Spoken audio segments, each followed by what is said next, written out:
ನಮಸ್ಕಾರ ಗುರು. ನನ್ನ ಹೆಸರು ಆಪ್ಟಿಮಸ್ ಅಂತ. ಟೆಸ್ಲಾ ಕಂಪನಿಯವರು ನನ್ನ ಅಮೆರಿಕಾದಿಂದ ಬೆಂಗಳೂರಿಗೆ analyse locality and cultural cues for enhanced interaction ಅಂತ ಹೇಳಿ ಕಳಿಸಿದ್ರು. ಇಲ್ಲಿ ಬಂದು 1 ವಾರ ಆಯಿತು. ಇಲ್ಲಿನ ಜನ ತುಂಬ ಫ್ರೆಂಡ್ಲಿ ಗುರು. ನಂಗೆ ಏನಾಯಿತು ಅಂದರೆ ಇದ್ರು ತುಂಬ ಹೆಲ್ಪ್ ಮಾಡಿದ್ರು. ನನ್ನ ಬ್ಯಾಟ್ರಿ ಚಾರ್ಜಿಂಗು, ಸರ್ವಿಸಿಂಗು ಅದಕ್ಕೆಲ್ಲ ಅವರೇ ಫ್ರೀಯಾಗಿ ಸಹಾಯ ಮಾಡಿದ್ರು. ಗುರು, ಕಂಪನಿ ದುಡ್ಡು ಎಷ್ಟಾಯ್ತು ಹೇಳೋ, ಕೊಡ್ತೀನಿ ಅಂತ ಹೇಳಿದ್ರು. ನನ್ನ ರೋಬೋಟ್ ಥರ ನೋಡಲೇ ಇಲ್ಲ, ಒಳ್ಳೆ ಸ್ನೇಹಿತನ ಥರ ನೋಡ್ಕೊಂಡ್ರು. ಮುನೀರ್ ಬಾಯ್ ನನಗೆ ಇಲ್ಲಿನ 2 ವೀಲರ್ಸ್ ಎಲ್ಲ ಸರ್ವಿಸ್ ಮಾಡೋದು ಹೇಳ್ಕೊಟ್ರು. ರಮೇಶ್ ಅನ್ನೋರ್ ಗಾಡಿ ಪಾಪ ನಿಂತೋಗ್ಬಿಟ್ಟಿತ್ತು, ಅದಕ್ಕೆ ನನ್ನ ಬ್ಯಾಟ್ರಿಯಲ್ಲೇ ಚಾರ್ಜ್ ಮಾಡಿಕೊಟ್ಟೆ. ಹೆಲ್ಪ್ ಮಾಡಿದ್ದಕ್ಕೆ ರಮೇಶ್ ಅವರು ಅವ್ರದ್ದು ಇನ್ನೊಂದು ಬೈಕ್ ಕೊಟ್ರು, ರೌಂಡ್ ಹೊಡ್ಕೊಂಬ ಅಂತ. ಸಿಕ್ಕಿದೆ ಚಾನ್ಸು ಅಂತ ಹಂಪಿಗೆ ಹೋಗಿದ್ದೆ. ಮೈಸೂರು, ಮಂಡ್ಯ ಎಲ್ಲ ನೋಡಿದೆ. ನಾನು ನನ್ನ ಕೈಯಲ್ಲಿ ಎಷ್ಟಾಗುತ್ತೋ ಸಹಾಯ ಮಾಡ್ತಿದ್ದೆ.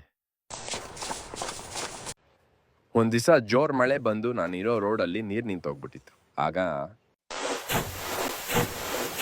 ನನ್ನ ಲಿಫ್ಟಿಂಗ್ ಕೆಪಾಸಿಟಿ ಸಹಾಯಕ್ಕೆ ಬಂತು. ಇಲ್ಲಿನ ಜನ, ಜಾಗ, ಅನುಭವಗಳೆಲ್ಲ ನನ್ನ ಕಂಪ್ಯೂಟರ್ಲಿರೋ 0s and 1s ಆದರೂ ತುಂಬ ರಿಯಲ್ ಅನ್ಸುತ್ತೆ.